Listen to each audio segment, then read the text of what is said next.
Tena nina ujumbe ambao nimepewa na Mungu.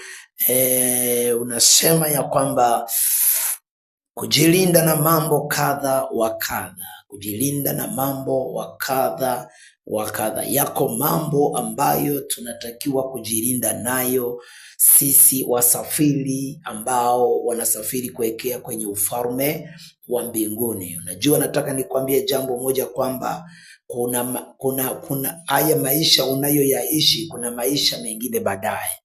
Kuna maisha mengine baadaye ambayo maisha mengine ambayo hayo tumeandaliwa na Bwana wetu Yesu Kristo, mwana wa Mungu yatolea haya. Kwa hiyo tunapoishi katika dunia hii, tujue kwamba kuna wakati ambapo tutatoka. Tujue kwamba kuna wakati ambapo tutafutika kabisa katika dunia hii. Lakini kabla hatujafutika katika dunia hii, yako mambo kadha wa kadha tunahitaji kujilinda nayo.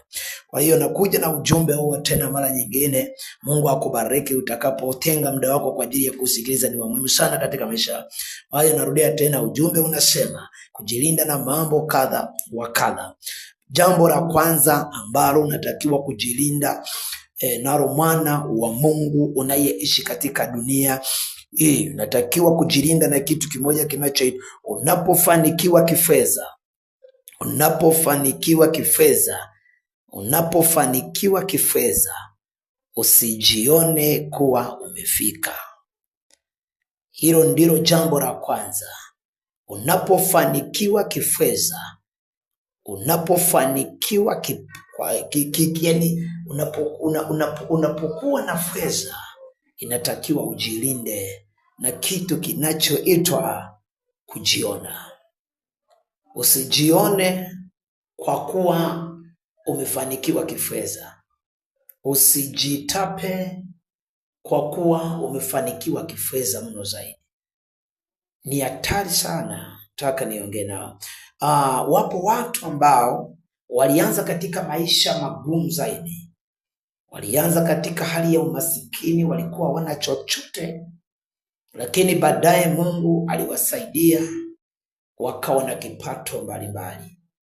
Lakini sasa baada ya mafanikio wanajiona kama vile wamefika. Ndugu, tunapofanikiwa kifedha tusijione kuwa tumefika. Bado tunakuwa hatujafika kabisa. Kuna mtu mmoja aliyeishi maisha ambayo ni ya umasikini, lakini baadaye Mungu alimsaidia kufanikiwa. Lakini pia alipofanikiwa alianza kujiona kama vile amefika. Alijiona kama vile amefika. Na walio wengi sana, pesa zinatupiga kiburi. Mafanikio yanatupiga kiburi. Yanatufanya kama vile tumefika. Lakini nataka nikwambie jambo hili kwamba unapofanikiwa kifedha usijione kuwa umefika. Elewa kwamba uko katika safari. Iko siku moja mafanikio hayo ulio nayo utayaacha, na utayaacha katika mikono ya watu wengine. Mafanikio yako yatamilikiwa na watu wengine. Iko siku hutamiliki magari hayo. Iko siku hutamiliki majumba hayo. Iko siku hutamiliki fedha hizo. Saa iko mbele na hakuna wezaye kuipinga, kwa sababu imetabiriwa. Mungu mwenyewe kasema tutakufa. Sasa tunapofanikiwa kifedha tusijione kuwa tumefika tukamsahau Mungu zaidi. Tumia nafasi hiyo kwa ajili ya kumshukuru Mungu na kumwambia Mungu asante. Katika hatua hii niliyopo ni wewe tu, sio mimi. Ni wewe tu Bwana, na ndivyo ulivyopenda katika nafasi hii niliyopo. Ndivyo ulivyopenda katika hatua hii niliyopo. Ina maana hatua hatua uliyopo si kama ulivyopenda wewe. Hapana, hapana. Mafanikio ulionayo si kama ulivyopenda wewe. Hapana. Mafanikio ulionayo, mafanikio ulionayo, Mungu ndivyo alivyopenda. Hatua uliopo, Mungu ndivyo alivyopenda mwenyewe. Sio wewe kama ulivyopenda, ni Mungu mwenyewe. Na ndiye Mungu ambavyo amependa ili uwe katika hatua hiyo uliopo. Mungu ndiye aliyependa uwe na kipato hicho ulicho nacho. Si kama ulivyopenda wewe. Mungu ndivyo alivyopenda. Na kwa kuwa Mungu ndivyo alivyopenda, hakuna habari ya kujiona kwamba hapa nilipofika nimefika. Hapana. Hapana. Mungu ndivyo alivyopenda. Nataka nisome neno hili. Kitabu cha Luka mtakatifu, ile sura ya 12 mstari wa 16. Luka mtakatifu sura ya 12 mstari wa 10 na wa 16. Maandiko yanasema, sikiliza. Maandiko yanasema Luka 12 mstari wa 16. Maandiko yanasema, akawaambia methali akisema, shamba la mtu mmoja tajiri lilikuwa limezaa sana. Akaanza kuwaza moyoni mwake akisema, nifanyeje? Alama ya kuuliza. Maana sina pa kuyaweka akiba mavuno yangu. Akasema, nitafanya hivi, nitazivunja gara zangu, nijenge nyingine kubwa zaidi, na umo nitaweka nafaka yangu yote na vitu vyangu. 19. Kisha nitajiambia, nafsi yangu, una vitu vyema vingi ulivyojiwekea akiba kwa miaka mingi. Pumzika basi, ule, unywe, ufurahi. Nasikia maneno haya, maneno ya tajiri.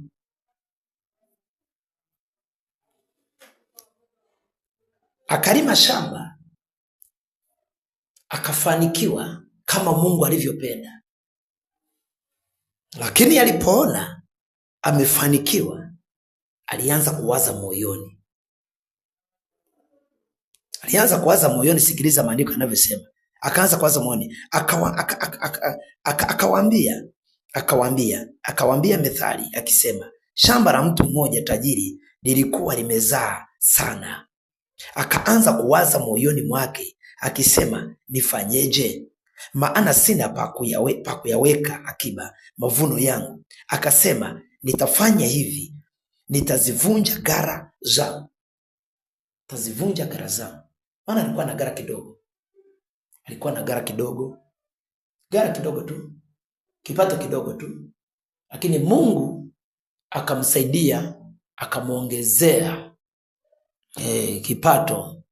Alipomwongezea kipato, ndipo alipoanza kuwaza moyoni kwamba avunje zile gara ili zipanuke, aweze kuona mahali pa kuweka vitu vyake ambavyo Mungu alivyomjalia kumwongezea.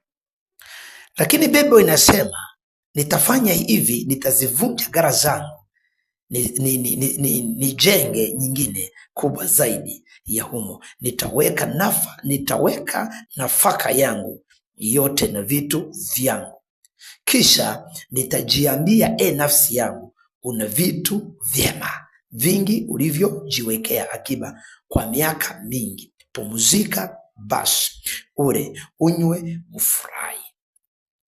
20 akasema, lakini Mungu akamwambia, mpumbavu wewe, usiku huu wa leo wanataka roho yako, na vitu ulivyojiwekea tayari vitakuwa vya nani? Vitakuwa vya nani? Alipomaliza kufanikiwa, akaona kipato kimeongezeka, akaanza kujiona kuwa amefika, na alijua ya kwamba amefika, wala hata siku moja hataweza kupatwa lililo baya zaidi, wala hata siku moja hataweza kuona ambalo linaweza likaumiza moyo wake. Alijua katika mali zote na kipato alichokuwa amekipata, alijua kwamba hicho kipato kinaweza kikamzuilia hata kifo kisionekane kwake. Ndiyo maana aliweka malengo.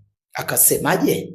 Akasema ya kwamba nitavunja gara zangu zilizo ndogo ili siongezeke. Hatima yake, mwisho wake, niweze kuleta yale mavuno, niweze kuingiza katika hizi gara ambazo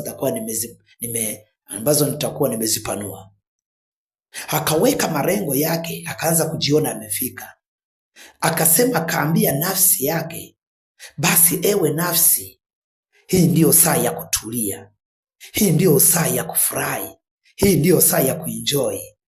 Hakuna shida zote zimeishia hapa. Akaanza kujiona, akaanza kuona kwamba amefika, kumbe bado hakujua safari bado.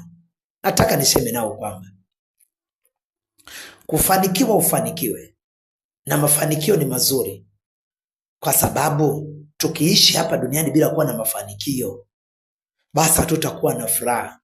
Lakini angalizo kwamba unapofanikiwa usijione kuwa umefika, usijione kuwa umefika ukamsahau Mungu wa mbingu na nchi. Wengi sana wanapofanikiwa wanajione kuwa wamefika. Unakuwa bado hujafika, bali tumia nafasi hiyo kumshukuru Mungu, kumwambia asante, kwa sababu wewe mwenyewe ndivyo ulivyopenda niwe kama hivi. Na tukijua ya kwamba mafanikio yetu tulio nayo, magari tulio nayo, majumba tulio nayo, maduka tulio nayo, biashara mbalimbali, biashara ya jumla tulizo nazo, tukijua ya kwamba hivi vyote tulivyo navyo ndivyo Mungu alivyopenda, basi hatutaweza kuwa na nafasi yoyote ya kujiona kuwa tumefika. Jibu ni hapana. Naomba tujue hilo, kwamba mafanikio tulio nayo ndivyo Mungu alivyopenda, halafu tusijione kuwa tumefika. Safari bado. Mtu huyu mtumishi wa Mungu akasema, kwa kuwa sasa nimeongezewa kipato, nitakwenda nipasue gara zangu. Nitakapomaliza kupasua gara zangu, nilete kile kipato niongezee tena kwenye gara zangu. Nitauambia moyo wangu, basi tulia, kunywa, ule, utulie. Hakujua kwamba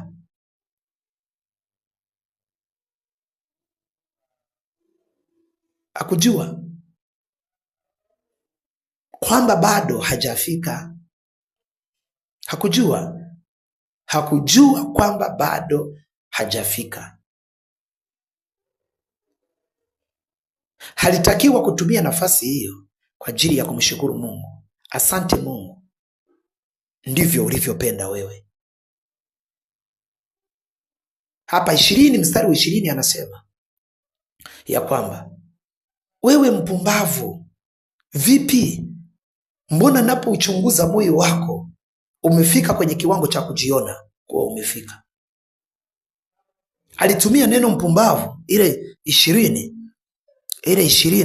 alisema 20, lakini Mungu akamwambia, mpumbavu wewe, usiku huu wa leo wanataka roho yako, na vitu ulivyojiwekea tayari vitakuwa vya nani? Mwambie John, wanataka roho yako, na hivi vitu ambavyo vimekufanya kama vile umeshafika. Utakapoondoka na roho yako itakapochukuliwa, hivi vitu vitakuwa vya nani? Hivi vitu vitakuwa vya nani? Tunapofanikiwa, tunapokuwa na kipato, tukawa na vitu, visitufanye kuwa tumefika. Kitu cha kwanza, unakuwa hujafika. Maana tukijisemea kwamba tumefika, humo ndipo panapotokea roho ya kujiona, kujiitapa. Mungu ndivyo alivyopenda wewe uwe hivyo ulivyo. Mungu amependa uwe na gari. Asingependa usingekuwa nalo hilo gari. Wangapi ambao hawana? Unafikiri Mungu ukawasahau? Mungu hajawasahau. Hapana. Ndivyo Mungu alivyopenda wewe uwe na hilo gari. Unapokuwa na hilo gari usijitape. Usitembee barabarani kwa kuwarushia watu matope ambao hawana. Usiwapige watu vumbi.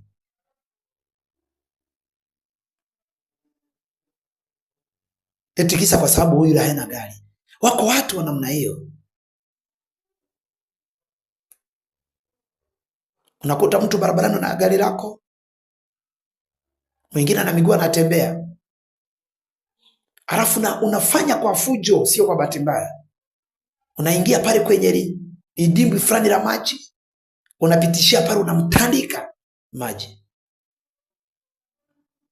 Unapofanikiwa usijione kuwa umefika.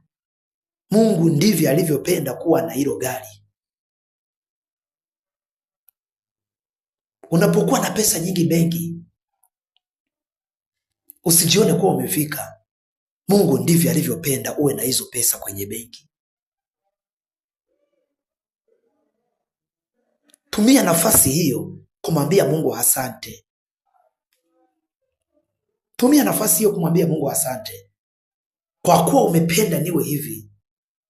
Kwa kuwa umependa niwe na gari. Kwa kuwa umependa niwe na fedha kwenye benki. Kwa kuwa umependa niwe na miradi mbalimbali. Kwa kuwa Bwana umependa niwe na kampuni. Tumia nafasi hiyo kumwambia Mungu asante. Usitumie nafasi hiyo kujiona kuwa umefika. Bado hujafika. Mungu akubariki ukilijua hilo. Na Bwana akupe neema ya kujua haya. Wengi sana wamepotea kwa namna hiyo. Ndugu, wapo walioondoka. Usijione kwa sababu ya kipato ulicho nacho unajitenga kwa kuwa una vitu. Ukiwaona maskini, unawaona waovyo kwa sababu ya vitu ulivyo navyo, kwa sababu ya magari ulionayo, kwa sababu ya kampuni ulionayo. Lakini nataka nikwambie kitu kimoja. Hata na fedha hizi bila watu huwezi kuendelea kufanikiwa. Kwa sababu hata ukiwa na kampuni ya magari unategemea watu waje kununua pale, wakuletee pesa.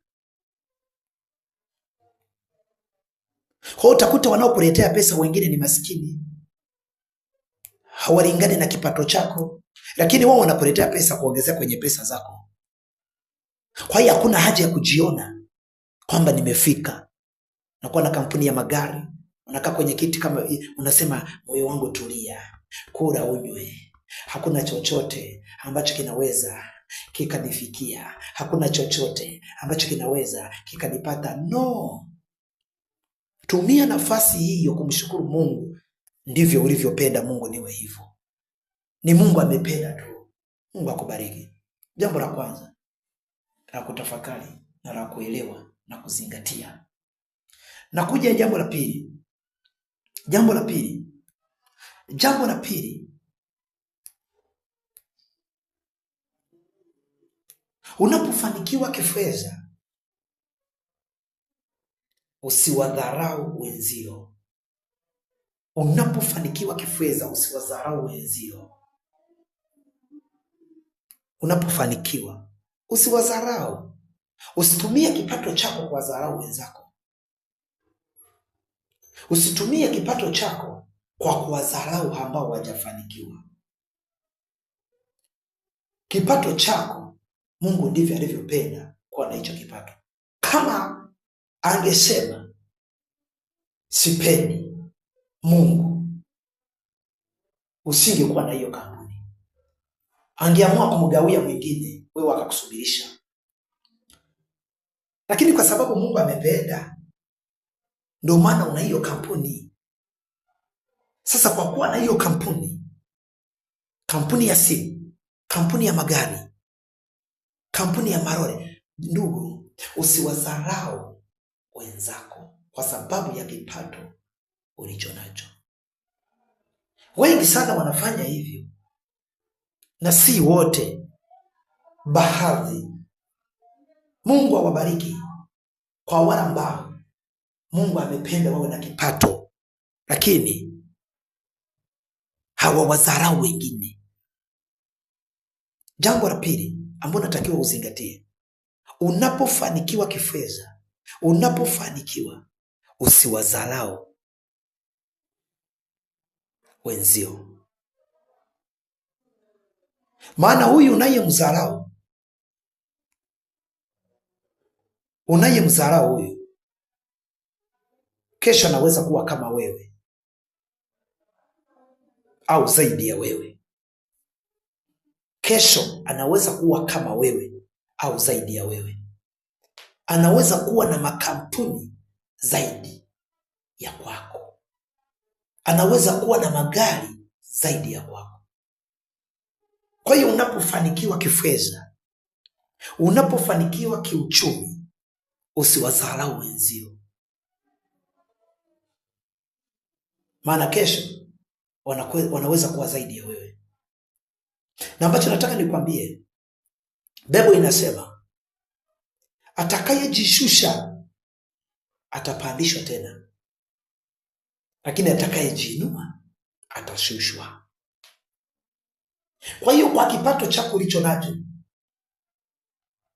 ukakitumia kwa ajili ya kuwadharau wengine ambao unawaona maisha yao yako chini, elewa kwamba liko jambo Mungu analifikiria juu yako. Atakapokuja atakushusha, atamuinua huyu unayemdharau. Kwa hiyo nitoe wito huu kwamba Biblia inasema watu wangu wanapotea kwa sababu ya ukosefu wa maarifa. Naleta maarifa. Yamkini ulikuwa ujui haya, lakini yajue kuanzia sasa, na Mungu atakupa baraka zisizo za kawaida. Kwa hiyo nitoe wito huu kwamba unapofanikiwa kifedha, ukawa na makampuni, ukawa na fedha nyingi kwenye benki huko, ukawa na vitu vingi, ukawa na ng'ombe, ukawa na majumba ya kupangisha, ndugu, usiwadharau wenzako ambao hawajafanikiwa, na wao kesho watafanikiwa. Ambacho natakiwa uelewe ni kwamba maisha haya unayeyaona haya maisha, ndugu, ni foreign. Maisha haya ni foreign. Tuko kwenye foreign, na wewe uko kwenye foreign, na mwingine uelewe yuko kwenye foreign. Kwa hiyo kama Mungu alivyopenda, ameamua wewe akutoe kwenye foreign, akuweke pembeni, akupe baraka zako, akupe kampuni, akupe magari, akupe kila kitu, akupe majumba. Amekutoa kwenye foreign, lakini ujue kuna wengine ambao umewaacha kwenye foreign. Kwa hiyo wale ulioacha kwenye foreign, huwezi kujua Mungu atawainuaje na atawapa kitu gani. Wale ulioacha kwenye foreign, Mungu anaweza kuwapa zaidi ya wewe. Anaweza kuwapa zaidi ya wewe, ukashangaa.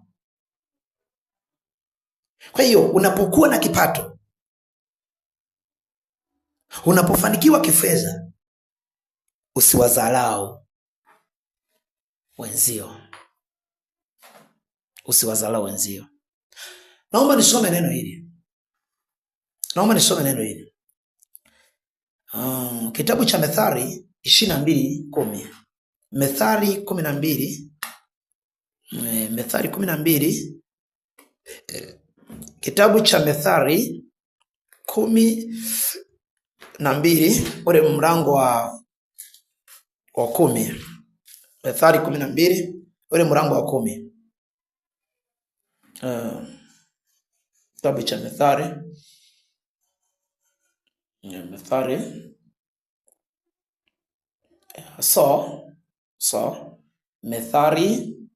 22:10. Methali 22:10. Nisome andiko hili. Methali 22:10. Neno Mungu inasema, mtupe nje mwenye dharau na ugomvi utatoka, na fitina na fedhea zitakoma. Mtupe, point yangu ni kwamba mtupe nje mwenye dharau. Unapofanikiwa usimdharau mwenzio. Maandiko yanasema, ile Methali 22 mstari wa 10 inasema, mtupe nje mwenye dharau.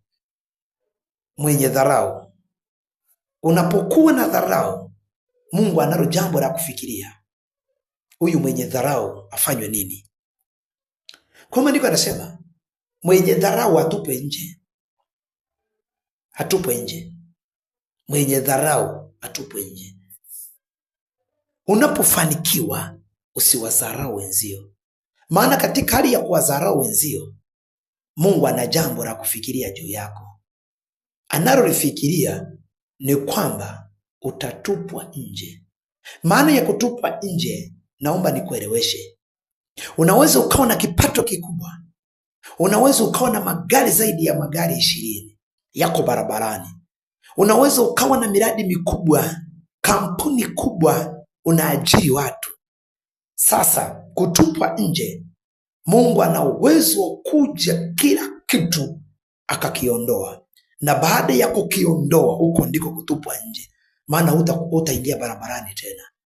Huko ndiko kutupwa nje. Kutupwa nje ni kuondolewa kile ulicho nacho. Ni kunyang'anywa kile ambacho ulicho nacho, ulichopewa Mungu kwa kupenda. Kwa hiyo Mungu akisha kunyang'anya kampuni, moja kwa moja umetupwa nje. Mungu anapokunyang'anya masheri ulionayo, umetupwa nje. Hutathaminika tena. Kwa hiyo tunapokuwa katika dunia hii, tuelewe kwamba yako mafanikio ambayo Mungu anatupatia kwa kupenda yeye. Lakini angalizo, Mungu anapotupa mafanikio, tusijione kuwa tumefika tukawadharau wengine ambao hawajafanikiwa. Hilo ndilo angalizo. Maana usipotii haya, usiponyenyekea haya, Bwana anasema atakuja mwenyewe kwa ajili ya kuwatupa nje hao watu wenye dharau. Wako watu wanaofanikiwa, wanawaona wenzio wanawadharau. Wanawaona kama takataka. Usimdharau mtu kwa sababu hajafanikiwa kimaisha. Usimdharau mtu kwa sababu hajafanikiwa kihuduma. Ninaposema katika mafanikio ya kifedha, kuna mafanikio mbalimbali. Usimdharau mtu huyo. Maana ujue kwamba na wewe ndiko ulikotoka. Maisha yako unayajua. Maisha yako unayaelewa. Mungu anapoongea, anaongea katika maisha ya mbinguni na maisha ya hapa duniani. Maisha ya kiroho na maisha ya kimwili. Anaongea pointi zote mbili. Kwa hiyo tunapokuwa katika dunia hii, tunategemea siku moja tutoke katika dunia hii tuingie katika sehemu nyingine ambako Yesu alipasemea kwamba nilipo nanyi mtakuwepo siku moja. Lakini tunapokuwa bado tuko katika dunia hii, yako mafanikio ambayo Mungu anatupa tukiwa katika dunia hii. Kwa hiyo Mungu anaporuhusu mafanikio yakaja kwetu, tusiwadharau wengine ambao hawajafanikiwa. Lakini Biblia imesema watu wenye dharau wanastahili kutupwa nje, na sio mtu anayekutupa nje, ni Mungu mwenyewe. Akisema utakuwa nje, kesho utakuwa nje. Akisema utakuwa na kampuni hiyo, kesho unaweza usiwe nayo. Akisema sitaki kesho uwe na hilo gari, kesho unaweza usiwe nalo. Lakini ukikubali na kutii, utamiliki kampuni yako vizuri, utamiliki magari yako vizuri, utamiliki na fedha zako vizuri, kila kitu utamiliki. Lakini kasoro, usipotii haya ninayoongea, Mungu wa mbinguni analo la kufikiria juu ya maisha yako. Usiwadharau ambao hawajafanikiwa. Kesho watafanikiwa zaidi ya wewe, au hata kama sio zaidi ya wewe, basi wanaweza kufanikiwa kama wewe ulivyofanikiwa. Kwa hiyo usitumie nafasi hiyo kuwadharau wenzio, bali tumia nafasi hiyo kumwambia Mungu asante kwa ajili ya mafanikio niliyonayo, na Mungu wa mbinguni atakubariki. Kuwa na moyo wa kuwa na huruma juu ya wengine wenzako ambao hawajafanikiwa. Usiwe na roho mbaya ya kuwadharau ambao wengine hawajafanikiwa kifedha, kimaisha, kihuduma pia. Mungu akubariki. Hilo ndilo jambo la kuzingatia.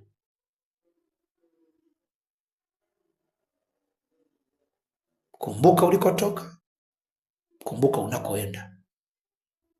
Unayemdharau kesho ndiye atakayekuja kukusaidia wewe. Unayemdharau kesho ndiye atakayekuja kuwa mbele yako. Na kuna mwanadamu aliyeumbiwa maisha magumu, na kuna mwanadamu aliyeumbiwa maisha ya kutofanikiwa,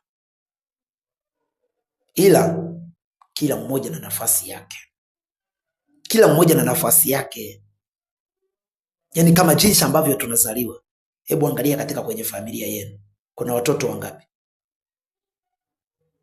Zaidi ya 5. Kwa nini wote 5 hawakuzaliwa kwa siku moja?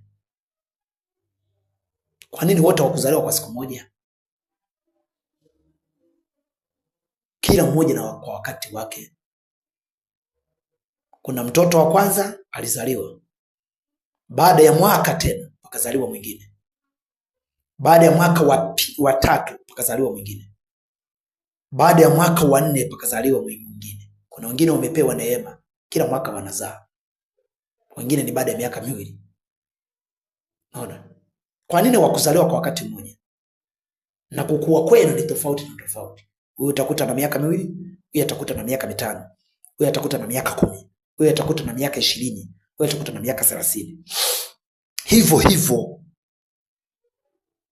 ndivyo na mafanikio yalivyo, kila mmoja na wakati wake. Kwa hiyo usimdharau yule ambaye hajafanikiwa, ukamdharau mpaka mwisho wa mwisho ukataka kumnyang'anya na kile kidogo alichonacho. Utafika huko na kwenyewe. Matajiri wenye mafanikio, wenye makampuni, wenye pesa nyingi kwenye benki, wenye magari, wenye maduka ya jumla, Mungu alivyopenda jinsi alivyowabariki, msiwadharau wenzio ambao bado hawajafanikiwa. Mumewaacha kwenye foreni. Hujui Mungu anafikiria kuwapa nini. Mungu anaweza kuwapa zaidi ya nyinyi mlikofikia. Na hiyo ndiyo siri kubwa ya kutunza mafanikio. Ndiyo siri kubwa ya kutunza kampuni. Ukitaka kutunza mafanikio yako, usiwadharau walioko nyuma. Mungu akubariki. Jambo la tatu ambalo natakiwa ulielewe. Jambo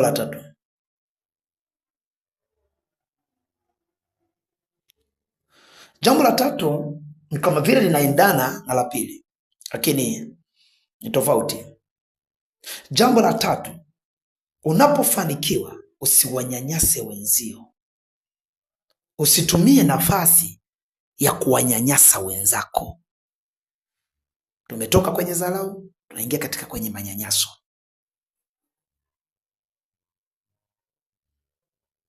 Maana dharau, huyu ana nini bwana? Hebu acha upumbavu wako bwana. Huyu ana nini bwana? Achana naye, ana mawazo gani huyu? Huyu ana nini? Hiyo ndio dharau. Jamani, tuna kikao, tumuhusishe fulani. Yule ana nini bwana? Hebu achana naye bwana. Wewe. Sasa manyanyaso, unapofanikiwa usiwanyanyase wenzio. Usitumie kipato chako kwa ajili ya kuwanyanyasa wenzao. Usitumie kipato chako kwa ajili ya kuwanyanyasa wenzio. Hayo ndio mambo ya kujihadhari nayo. Usiwanyanyase wenzako kwa sababu ya kipato ulicho nacho. Kuna watu wanapenda kuwanyanyasa watu kwa sababu ya kipato walicho nacho. Hata akimpita pembeni kidogo, akamkanyaga kidogo bila kumuona, anataka mweke rukapu. Hata akiwa anapita akamgusa kidogo tu, akamgusa kidogo, akamkanyaga kwa kiatu. Jamani, bahati mbaya amemkanyaga bahati mbaya. Lakini kwa sababu ya kipato chake alicho nacho, kwa sababu ya kampuni za kalizo nazo, kwa sababu ya fedha za kalizo nazo, hiyo siku anamweka rukapu. Jamani, kweli usingekuwa na hicho kipato, huyu aliyekukanyaga kwa bahati mbaya ungempeleka rukapu? Umempeleka kwa sababu ya kipato ulicho nacho. Usitumie kipato chako kuwanyanyasa wenzako. Tumia nafasi hiyo kumwambia Mungu asante kwa ajili ya kipato. Maana nataka nirudie tena hii sentensi ya mwanzo kwamba kipato ulicho nacho, mafanikio ulio nayo, ndivyo Mungu alivyopenda. Kipato chako ulicho nacho, mafanikio yako ulio nayo, kampuni ulizo nazo, magari ulio nayo, si kama ulivyopenda wewe. Si kama ulivyopenda, ila vyote ulivyo navyo Mungu ndivyo alivyopenda uwe na hivyo vitu. Sasa mafanikio hayo usiyatumie kwa ajili ya kuwanyanyasa wenzako. Kwa nini wanyanyase wenzako kwa sababu ya kipato ulicho nacho? Kwa nini wanyanyase wenzako kwa sababu ya pesa ulizo nazo? Si ukumbuke ulikotoka. Ulianzia maisha yapi? Ulikuwa unavaa kiatu kimoja, kuja kukibadilisha ni baada ya miaka 2. Ulikuwa na nguo moja, kuja kuibadilisha mpaka uingie kwenye maombi. Mwambie Mungu, naomba nisaidie, angalau unifungulie kanja ninunue kashati kingine. Lakini sasa hivi una uwezo wa kubadilisha suti kwa siku hata mara 5. Una uwezo wa kuendesha magari, ukitaka asubuhi gari hili, mchana gari hili, unaweza sasa hivi. Ndivyo Mungu alivyopenda, si kama wewe ulivyopenda. Lakini sasa Mungu hajapenda uwe na kipato hicho kwa ajili ya kuwanyanyasa wenzao. Mungu anapombariki mtu, ambariki kitu kwa ajili ya kuwanyanyasa wengine. Maana wewe amekubariki, amekutoa kwenye foleni, kuna mwingine huyu naye mzalao, kesho na Mungu atafanya juu yake tena, na atampa kama wewe Mungu alivyokupa. Sasa usitumie kipato hicho, usitumie mafanikio hayo ya kifedha kuwanyanyasa wenzako. Wapo mtu anapokuwa na mafanikio makubwa mengi, ana fedha. Unajua mtu mwenye fedha anaogopa. Mwenye fedha anaogopa, lakini wenye roho ya Mungu wako tayari kumwogopa Mungu kuliko kumwogopa yule mwanadamu mwenye kipato kile. Lakini mtu mwenye kipato chake, hata ukipita kwake ile njia anaizima. Nasema Bwana, mimi sitaki watu wapite hapa Bwana, nenda mkapite kule. Ukipita mara mbili anamfungua Mungu, kamata jambazi huyu. Jambazi wakati alikuwa anapita na yeye anaenda, kuna mara alikokuwa anaenda. Lakini kwa sababu ya mafanikio yako ulionayo, unaamua hata kuziba njia za watu wanakopita. Mimi hapa sitaki watu wapite hapa, sitaki watu wapite katika sehemu yangu. Hiyo ni sehemu yako, hiyo ni sehemu yako, na uhakika ni sehemu yako. Nenda kamuulize babu yako ambaye alikuwa na hivyo vitu, alimwachia nani na mbona kuondoka navyo?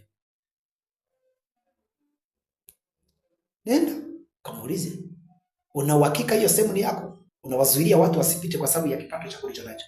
Wakilazimisha weka ndani, wakilazimisha sukuma ndani. Sukuma ndani, kama mtu mmoja anasema sukuma ndani, sukuma ndani.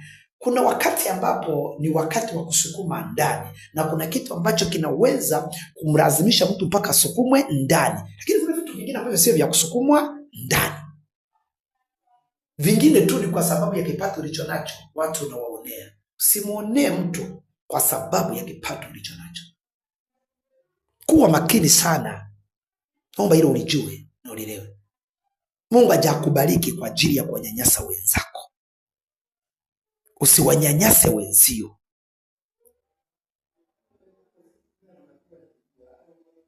Tumia nafasi hiyo kumwambia Mungu asante kwa kiwanja hiki ulichonipa. Mungu asante kwa eneo hili ulilonipa. Mungu asante kwa ajili ya nyumba hii ulionipa. Lakini vitu vyote Mungu alivyokupa, usiwazuilie watu kupita katika ile njia.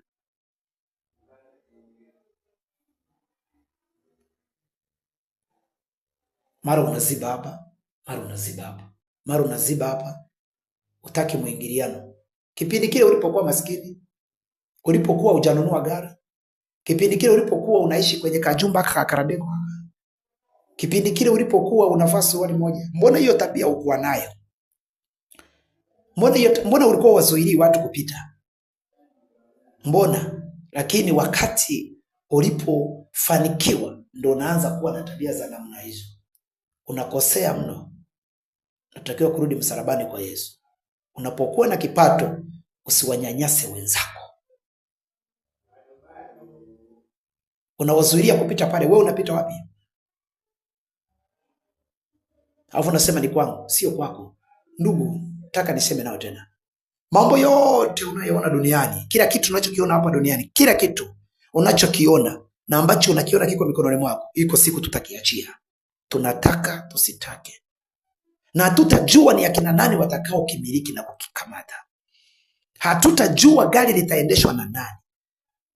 Hatutajua ng'ombe zitamilikiwa na nani. Hatutajua atakaye miliki ile kampuni. Kila kitu tutaacha. Lakini wakati kiko mikononi mwetu, basi tusitumie vitu hivyo kwa ajili ya kuwanyanyasa wengine.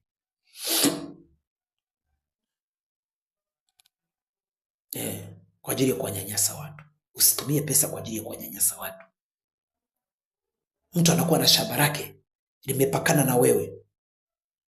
Ana shamba lake limepakana na wewe. Lakini unataka umunyanyase mpaka na lile shamba atokepo ulichukue wewe. Na hivyo wapo mtu mwingine anatumia kipato chake kwa ajili ya kuvuta ile eneo. Amepakana na mtu hapa, lakini mpaka anaweka jembe la kwanza anavuta, jembe la pili anavuta, mpaka unakuta amekwisha sasa, ameshavuta hatua zaidi ya 3. Akisema nani kakwambia kufika hapa, mara sio pa kwako, sukuma ndani. Sukuma ndani. Sukuma ndani. Iko siku inakuja na saa inakuja. baadhi ya watu wa namna hiyo watajuta. Biblia inasema watalia na kusaga meno. Tunapofanikiwa kimaisha, tusijione kuwa tumefika. Yako maisha mengine baadaye tofauti na haya tunayaishi, lakini tunapoishi maisha haya tuyaishi kwa umakini, kwa heshima. Unapokuwa na kipato chako, basi usikitumie kwa ajili ya kuwanyanyasa wenzako. Leo hii wengine wanatumia kipato chao kwa ajili hata ya kuwanyanyasa mitume na manabii. Hapo sasa ndio shida kubwa ilipo, na hiyo ndio hatari inayoweza kutokea ya ajabu sana. Mtu anatumia kipato chake anamnyanyasa mchungaji akiwa pale katika na kanisa pale. Nasema sasa mimi nina kipato changu, mimi sitaki kusikia kelele yoyote mala hapa. Wewe usitumie kipato chako. Wengine wanatumia vipato vyao mpaka kumgusa Mungu kwenye jicho. Wengine wanatumia kipato chao mpaka wanafika wakati wa kugusa kwenye boni la jicho la Bwana. Usitumie kipato chako kwa ajili ya kuwanyanyasa wenzako. Usitumie kipato chako kwa ajili ya kuwanyanyasa wachungaji. Usitumie kipato kwa ajili ya kuwanyanyasa watu. Usitumie kipato chako kwa ajili ya kumnyanyasa jirani yako. Usitumie kipato chako kwa ajili ya kumnyanyasa uliyepakana naye, bali tumia nafasi hiyo kumwambia Mungu asante kwa ajili ya kipato hiki nilicho nacho. Bwana Yesu asifiwe. Nakupenda, ndio maana nakwambia maneno kama haya, kwa sababu ndani mwake kuna kitu kizuri. Maana ukizingatia haya, hiyo ndio siri ya kutunza mafanikio yako. Biblia imesema wanaozalao wawatupe nje. Sasa unapenda kutupa nje? Sio mwanadamu, ni Mungu mwenyewe. Usipotaka kutupa nje, basi ondoa dharau na usiwanyanyase wenzako ambao wako katika maisha ya chini. Waheshimu, wakuheshimu, maisha yaendelee. Maana huyu unayemnyanyasa na bado unazaa na bado utaondoka, hutajua kizazi chako ni nani atakayekinyanyasa. Maana huna uhakika kwamba hizi baraka ulizonazo na kipato ulichonacho, huna uhakika kwamba hata ukifa watoto wako wataendeleza ile miradi. Huna uhakika kwamba wataendeleza ile kampuni. Unaweza ukaacha vitu watoto wako wakaviharibu, lakini pia ulichokipanda wakaambukia, wanakwenda kukivuna watoto wako. Huwezi kujua watoto wako watakuja kunyanyaswa na akina nani. Roho yako ndio inayoweza wafanya watoto wako waishi katika maisha mazuri, lakini kwa sababu ya manyanyaso yako kwa kipato chako ulicho nacho, na watoto wako na kizazi chako kijacho mbele kinaweza kikaonja katika yote unayowaonyesha wengine. Kuwa makini sana. Kipato chako nakipenda, uwe na kipato kikubwa, na Mungu aongeze kampuni yako, na Mungu azidishe biashara yako, lakini weka angalizo. Ili upate kutunza vitu vyako viishi, inatakiwa uzingatie mambo hayo ninayoyaongea hapa, na Mungu atakubariki zaidi. Ndiyo, usiwanyanyase wenzio kwa kutumia kipato chako. Usinyanyase mitume na manabii na watu wengine baadhi. Lakini pia usimnyanyase na mfanya kazi wako aliye ndani, kwa sababu ni mfanya kazi wa ndani. Usimnyanyase. Mungu ndivyo alivyopenda uwe na mfanya kazi, lakini usimnyanyase. Usimuone kama vile wewe hujamzaa. Usimnyanyase. Huyo mfanya kazi wa ndani usimnyanyase. Usitumie kipato chako kwa ajili ya kumnyanyasa. Kazi afanye, lakini usitumie ule utajiri wako kwa ajili ya kumnyanyasa. Jumapili anakuambia nataka kwenda kanisani, Unamwambia kwamba mimi wafanyakazi wanaokuja hapa kufanya kazi hawana ruhusa ya kutoka hapa kwenda kanisani kuabudu. Ndugu, wewe ulizaliwa na Mungu au ulizaliwa na mnyama? Kwani hujui kwamba Mungu ni wa kuabudiwa? Hujui kwamba Mungu ni wa kuabudiwa? Kwa sababu ya pesa zako, kwa sababu ya kampuni zako, unamnyanyasa mfanyakazi anataka kwenda kanisani, unasema hakuna kutoka hapa. Kumbuka Farao alifanywa nini? Alipomiliki watu, akiwatumikisha na anawakataza wasiende kumwabudu Mungu na kumtolea dhabihu. Mungu alifanya nini kwake? Na wewe unataka kuwa kama hivyo? Mfanyakazi anapokuja kwako kufanya kazi, inatakiwa kazi afanye, lakini usimpe manyanyaso yoyote. Ninaposema manyanyaso unayajua, nawezekana ninaongea na wewe, naongea na nafsi yako. Ndivyo ilivyo. Badilika. Mfanyakazi siku ya Jumapili umwachie aende kanisani, aende kumwabudu Mungu. Na hapo ndipo Mungu atakapodumisha kipato chako na kampuni yako. Siamaanishi kwamba usiwe na mfanyakazi, wewe una mfanyakazi. Kwa sababu kuna vitu vingi ambavyo hutaweza wewe mwenyewe mpaka uwe na mfanyakazi. Lakini huyo mfanyakazi ulionaye usimtumie kwa kumnyanyasa na kumpa manyanyaso mengi na kufika wakati wa kukata tamaa. Kumbuka chozi lake pamoja na kukutumikia wewe litakapodondoka kwa ajili ya manyanyaso yako, ndugu, utapata shida kubwa. Utaanza kuona mambo yako yanabadilika. Unaanza kujiuliza umerogwa au hujarogwa. Wewe ndiye uliyejiroga kwa sababu ya manyanyaso yako unayompa mfanyakazi wako ndani. Msamini kama mtoto wako na Mungu atakubariki. Na inawezekana ukabarikiwa kupitia katika huyo mfanyakazi. Huyo unayemnyanyasa, kesho Mungu anaweza akamuinua, akambariki, akawa kama wewe au zaidi ya wewe. Alafu usishangae kesho anakwenda kumwajiri mtoto wako na yeye anakwenda kuwa mfanyakazi kwake. Kwa hivi vitu vinabinuka. Ndio maana tunaweka tahadhari. Vitu hivi vinabinuka. Tuwe makini na mambo kama haya, na Mungu ataleta neema na baraka. Bwana Yesu asifiwe sana. Jambo la mwisho, jifunze kuwasaidia. Jambo la mwisho. Tukirudi katika pointi ya kwanza, inasema kujilinda na mambo kadha wa kadha. Unapofanikiwa kifedha, usijione kuwa umefika. Pointi ya mwisho, jifunze kuwasaidia ambao bado hawajafanikiwa. Jifunze. Narudi katika pointi yangu ya kwanza. Kampuni ulizo nazo, kampuni za magari, kampuni za simu, kampuni ya simenti, kampuni ya nondo, kampuni yoyote ulio nayo, na biashara ulizo nazo, na magari ulio nayo, ndivyo Mungu alivyopenda uwe hivyo.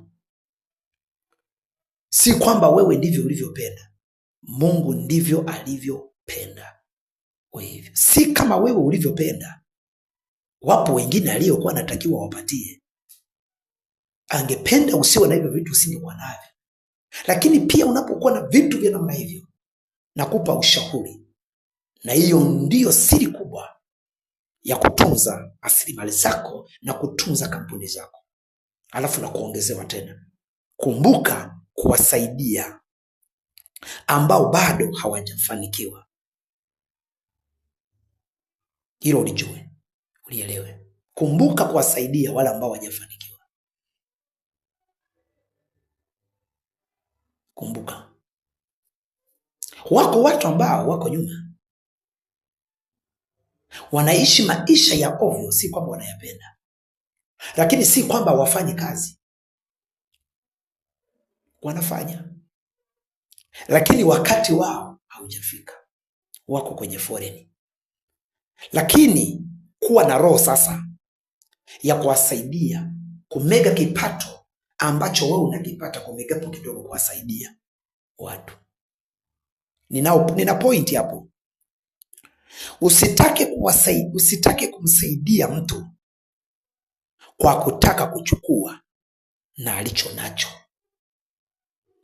Usitake kumsaidia mtu, narudia, usitake kumsaidia mtu kwa kutaka kuchukua na alicho nacho.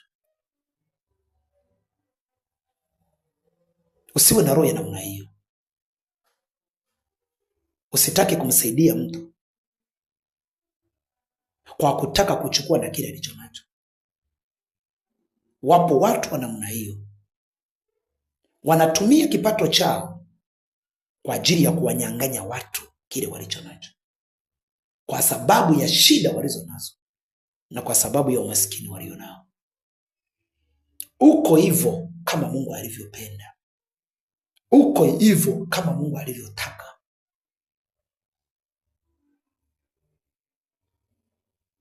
Usitake kumsaidia. Kumbuka kuwasaidia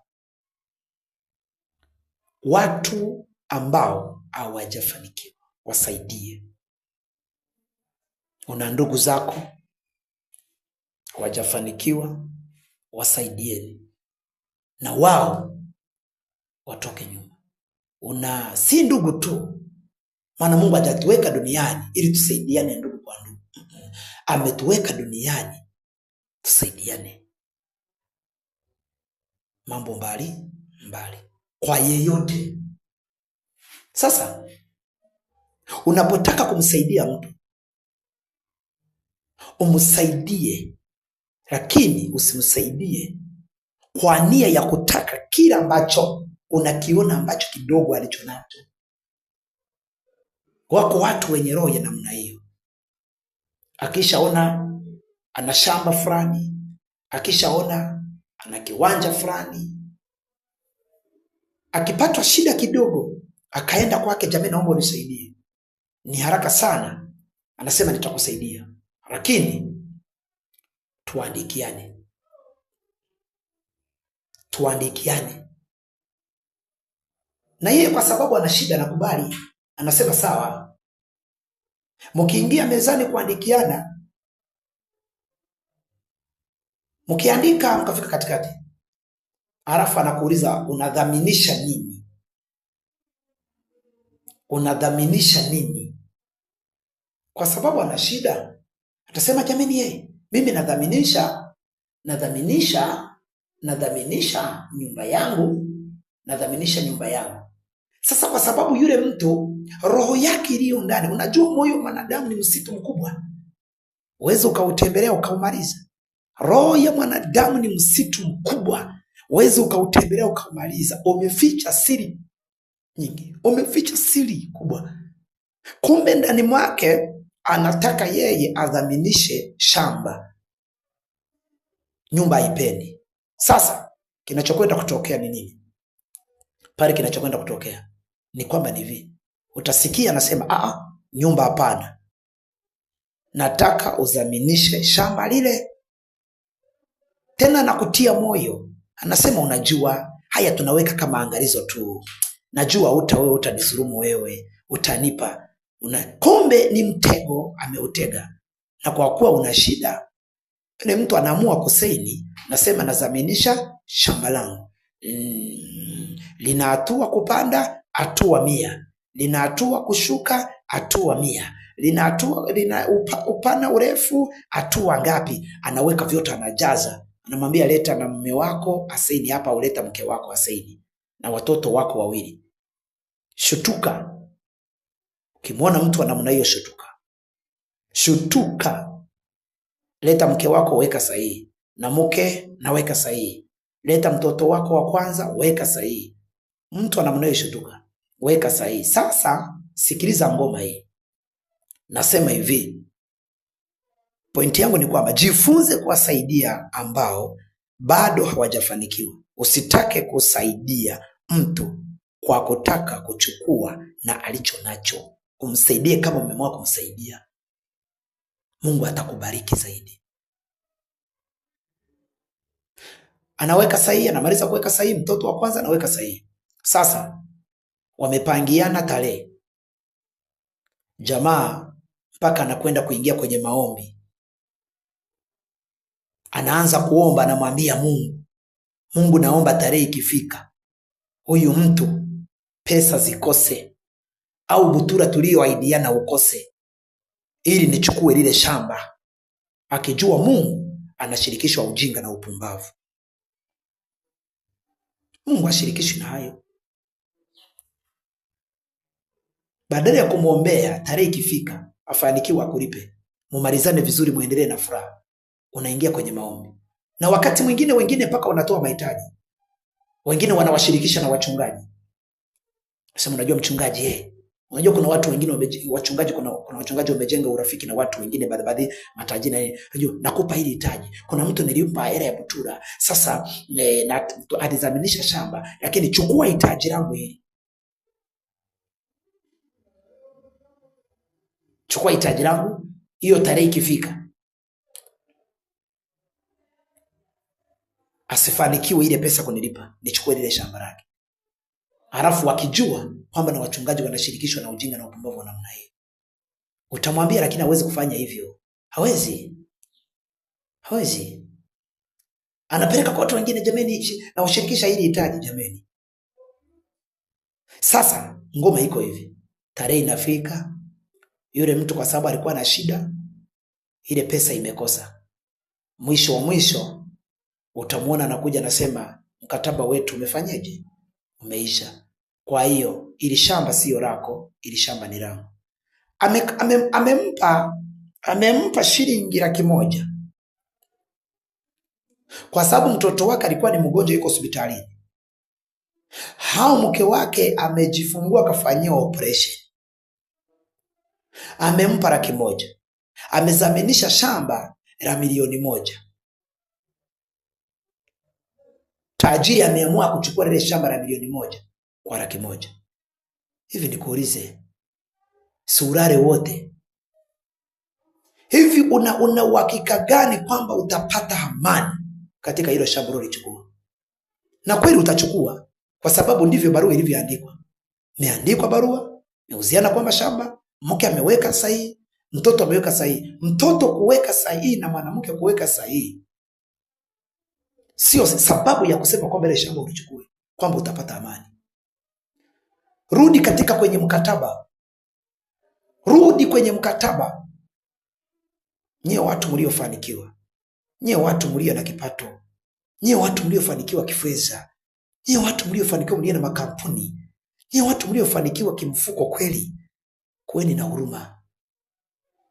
Kumbuka mlikotoka na nyinyi. Na yamkini inawezekana nyinyi mliwahi kula butura, lakini hawakuwafanyia hivyo. Umeamua kufanya hivyo. Umeamua. Unafikiri hilo shamba ulilolichukua utakuwa na amani na kizazi chako kitakuwa na amani? Unafikiri hata ukimrithisha mtoto wako atakuwa na amani na hilo shamba? Watoto wetu wengine tunawarithisha mashamba ya rahana.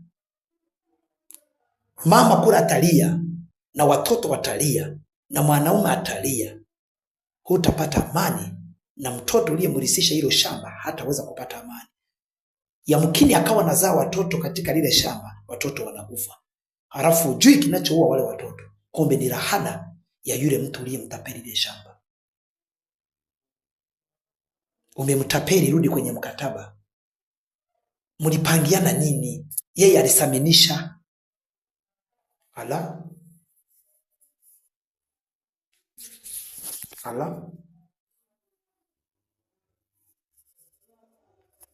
alisaminisha, hakukuuzia. Huo ndio kweli.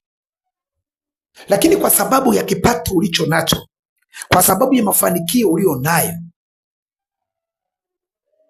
basi anaona akisema sukuma ndani, na akisema sukuma ndani, mwanamke unasukuma ndani, na mtoto wa kwanza aliyeweka sahihi unasukuma ndani, na mwanaume yule unasukuma ndani, wote unaosukuma ndani wanatoka humo wameamsha mikono, wanasema chukueni shamba. Bosi tajiri, chukua shamba, hatutaweza kulisemapo tena. Lakini rudi kwenye mkataba. Unasemaje? Mlipangianaje? Ilitakiwa hata kama tarehe hiyo amekosa, mpe muda. Mpe muda. Mpe muda. Mpe muda. Atafute. Jameni, hali ya umaskini tunaijua. Tusijifanye kama hatuelewi. Tukumbuke tulikotoka. Ukuzaliwa na hiyo kampuni, ukuzaliwa na fedha hizo ulizo nazo. Mungu ndivyo alivyopenda. Na Mungu kukupa, amekupa kwa makusudi yake ili upate kuwasaidia watu wengine. Ndio maana hivi vidole hivi havilingani. Kuna hiki hakilingani na hiki, kuna hiki hakilingani na hiki, kuna hiki hakilingani na hiki, kuna hiki hakilingani na hiki. Jameni, hivi vyote lakini vinasaidiana. Kimoja kikikosa ni hatari. Ndivyo tulivyo katika dunia hii. Kwa hiyo tusiwe katika dunia hii kwa kufanya mambo kama hayo. Umechukua shamba la mtu, umeandikiana ndio, lakini umeamua kulichukua shamba la milioni 1, unalichukua kwa 100,000. Utapona? Utapona? Umechukua shamba la milioni 1 kwa 100,000, utapona? Kwa hiyo unafikiri Mungu haoni? Hata kama mwanadamu hataona, Mungu atakuwa anaona. Mungu atakuwa anaona. Mungu anapenda haki, atakuwa anaona kwamba hapa umemtapeli. Tena bora umefanya vizuri. Jameni, si umekosa hela? Unaonaje lile shamba jameni? Tuhesabiane kama umekosa kilo safi. Kama nilikupa 100,000, ulitakiwa unipe hata 200,000 riba. Basi hesabiana katika lile shamba, mwambie vizuri. Kama basi amekuongezea riba ya 100,000, maana ulimpa 100,000, umechukua faida ya 100,000, nyingine zimekuwa 200,000. Basi lile shamba kama ni la milioni 1, chukua 800,000 mpatie. Uende ukamiliki lile shamba. Hawata 700,000. Hawata 800,000, hata 500,000 mpatie basi. Mkubaliane. Lakini unataka kuchukua shamba yani kirahisi. Unachukua shamba kirahisi la milioni 1 kwa 100,000. Kuweni na huruma. Nye matajiri, kuweni na huruma. Lakini pia kuna na wengine, nataka nitoe wito huu, maana namaliza. Nataka nitoe wito huu. Kuna wengine ni makonki. Na nye mkienda kwa matajiri, mkachukua pesa kwao, mjue kwamba zile pesa si kwamba zilikuwa hazina kazi ya kufanya. Mkichukua pesa kwa matajiri, na nyinyi mtimize mkataba kama jinsi ambavyo mmepangiana. Kuna wengine wanafanya fujo hivyo, nao ni matapeli. Wanachukua pesa kwa bosi, kwa tajiri, lakini hawataki kurudisha. Kwa hiyo ukiwa konki, lazima Mungu ataamuru wa kufanya hivyo. Lakini kuna mwingine amekosa kabisa. Kuna mwingine amepiga huko, amekosa kabisa. Umempa hela ya butura ya kahawa. Msimu umefika, umeenda pale kwenye shamba. Umejivunia we mwenyewe. Ulikuwa unamdai gunia 10. Umetoa gunia 8. Zimekosa gunia 2. Gunia 2 tu katika gunia 10. Halafu unamwambia, kwa kuwa hizi gunia 2 zimekosa, kwenye msimu utanipa gunia 6. Au kwa kukusaidia, kwenye msimu utanipa gunia 5. Suwe na huruma. Hivi huyu mtu atatoka lini chini? Angalau akawa katika nusu yako. Kwanza faida umeshapata. Maana ulikuwa unampa kwa gunia 1 kwa 100,000, lakini wewe umelichukua umeliuza kwa 300,000. Wanadamu haturiziki na hatuna huruma katika ndani ya maisha yetu. Unamzalisha. Butura inakwenda mpaka miaka 5. Analipa baba wa mtu mpaka amalize. Sababu unamzalisha na utaki kuwa na huruma. Sehemu nyingine tunapotaka kubarikiwa ndugu, tukijua kwamba Mungu ndivyo alivyopenda hivi kutupatia, sehemu nyingine unatoa msamaha.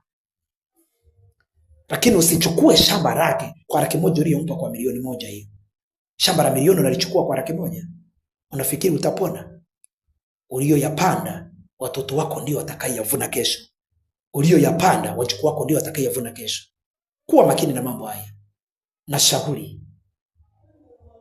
Hiyo ndio siri ya kumiliki makampuni yakaishi. Hiyo ndio siri ya kumiliki mafanikio yakaishi. Na Mungu wetu mbinguni atakupa baraka. Atakupa baraka. Nisome kitabu cha Methali 22:2. Methali 22:2. Methali 22, kitabu cha Methali 22:22, Biblia inasema 22:22, usimunyanganye masikini kwa kuwa ni masikini, wala usimdhulumu mtu mnyonge langoni.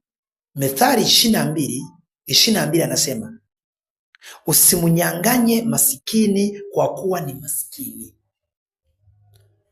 Usimunyanganye masikini kitu chake kwa kuwa ni masikini. Usimunyanganye masikini kitu chake kwa kuwa ni masikini. Usichukue shamba lake kwa kuwa ni masikini, akisema sukuma ndani. Usimunyanganye masikini pikipiki yake aliyonayo kwa sababu ni masikini, akisemapo sukuma ndani. Usimunyanganye masikini kibanda kaka aliko nako kwa sababu ni masikini, akisemapo sukuma ndani. Usimunyanganye masikini kwa sababu ya kipato chako ulicho nacho. Unawanyanganya watu vitu vyao, mali zao, unajirundikizia, unajua kwamba wewe utavimiliki milele na milele. Biblia inasema ya kwamba huyu tajiri alipolima shamba, Mungu akaona ni vyema avune. Alijisahau, akaona amefika jioni, roho yako inatakika. Tena Mungu akamwambia, wewe mpumbavu, roho yako jioni inatakika. Vitu hivi utamwachia nani? Bwana Yesu asifiwe. Nakupenda. Ukikubali na kutii katika haya, utanipigia simu, utanitafuta, kwa sababu ninayokupa haya ni sawasawa na mgonjwa kwenda kwa mganga akampatia ilizi ili apate kupona. Sasa na mimi nakupa ilizi. Ni sawasawa na mtu kwenda kwa mganga akampatia ilizi la mafanikio na akaja akafanikiwa. Na mimi nakupa ilizi la mafanikio yako. Hili ndilo ilizi. Ukizingatia haya, utaona kila kitu kinaenda vizuri. Usimunyanganye maskini. Usimunyanganye maskini kitu chake kwa sababu ni maskini, kujiongezea kwenye kipato chako. Mungu akubariki. Una sababu ya kufanyaje? Ya kumsaidia. Lakini unapoenda kumsaidia, usimsaidie kwa kutaka kumunyanganya kitu chake unachokiona. Msaidie kwa moyo. Akikosa, muongezee muda. Na wewe uliongezewa muda, ujitahidi urudishe kile ambacho ulipewa. Lakini kuna wakati mwingine unaweza ukasaidia ukasema, mimi sitakukopesha, chukueni. Mungu wa mbinguni akubariki. Bwana akupe neema. Naenda kuomba na wewe ili Bwana akutunze uliyepokea haya. Naenda kuombea kampuni yako. Naenda kuombea kazi yako popote ulipo, kwa imani na kwa kuamini kwamba haya yatatendeka na yatafanyika. Utainua mkono wako popote ulipo na kwenda kukuombea. Baba, katika jina la Yesu Kristo, ninainua mkono huu. Mungu wa mbingu na nchi, naomba ubariki kampuni ya yule mtu ambaye anasikia sauti yako, Mfalme. Ukailinde na kuitunza na kuiongezea tena kipato mara 70. Mungu wa mbinguni, namwombea huyo mtu kufanikiwa zaidi, maana katika kufanikiwa kwake yuko tayari kuwasaidia watu. Huyo mwenye kampuni ya magari, leta wateja kwake kwa jina la Yesu. Na ubariki kampuni yake ya magari.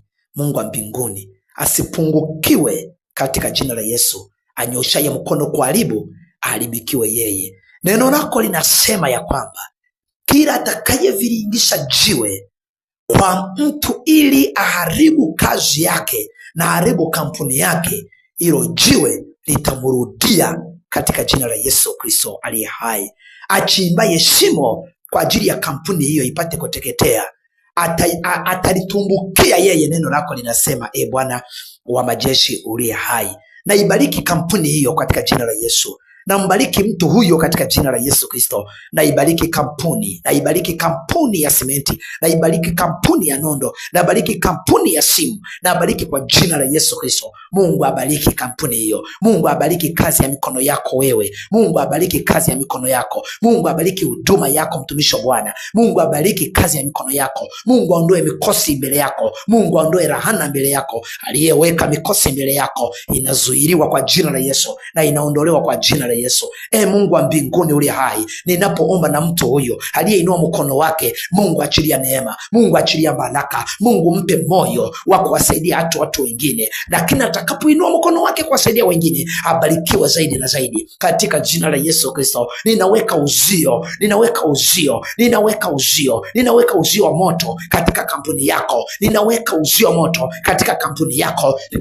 Ninaweka ulinzi katika kampuni yako. Ninaweka ulinzi katika kampuni yako. Ninazungushia wavu wa moto katika kampuni yako. Shetani atakapokuja kuharibu, hakutane na uzio moto, hakutane na uzio moto, hakutane na upanga. Malaika wa mbinguni wazungukie kampuni yako. Kampuni yako ikue katika jina la Yesu. Ninaongea kama nabii, ninaongea kama mtumishi wa Bwana. Mungu achilie baraka. Mungu achilie baraka kwenye kampuni yako. Mungu achilie baraka kwenye kazi yako, kazi unayoifanya, kazi ya ushonaji, kazi ya kila aina unayoifanya inayobariki Mungu. Mungu aibariki, Mungu aiongezee, Mungu aizidishie, na Mungu aweke ulinzi wa kutosha katika jina la Yesu. Bwana akubariki ulipo, Bwana akutukuze ulipo. Mungu abariki kazi ya mikono yako pia. Usiye na biashara, Mungu akupe biashara. Naona una kusudi la kufungua biashara, Mungu akufanikishie. Naona una malengo ya kufungua biashara, naona una malengo ya kuongeza kampuni yako, naona una malengo ya kuongeza wafanyakazi. Mungu akupe wafanyakazi sahihi. Mungu akupe wafanyakazi sahihi. Mungu akupe wafanyakazi sahihi katika kampuni yako. Mungu asilete wafanyakazi majambazi. Mungu alete wafanyakazi sahihi watakao kufaa, watakao simamia kampuni zako vizuri katika jina la Yesu, katika jina la Yesu, katika jina la Yesu, katika jina la Yesu, katika jina la Yesu. Ninaamuru baraka kwa ajili ya kampuni yako ibarikiwe katika jina la Yesu, na Mungu abariki wafanyakazi wako, wawe na moyo wa kutumikia sasa, wawe na moyo wa kuwa na huruma, wawe na moyo, wasiwe na moyo mbaya wa kutaka kuua wewe katika jina la Yesu. Mungu wa mbinguni nakubariki kwa sababu ya huyo mtu. Asante kwa sababu nakwenda kuachilia neema na baraka. Asante kwa sababu wewe ni mwema. Msaidie huyo aliyesikia. Mungu wa mbinguni, Mungu wa Israeli, Mungu msamee pia katika yote niliyoongea. Inawezekana yamegusha moyo wake. Mungu, pale ambapo anakosea, naomba rehema kwa ajili yake, nikiunganikana na yeye, na yeye akijiombea rehema na mimi nikimwombea msamaha. Mungu msamee, Mungu mhurumie, hatima yake fungua njia zake za baraka katika jina la Yesu. Amen. Mungu akubariki popote ulipo, na neema ya Bwana iwe juu ya maisha yako. Amen. Haleluya. Yesu wa mbinguni, asante.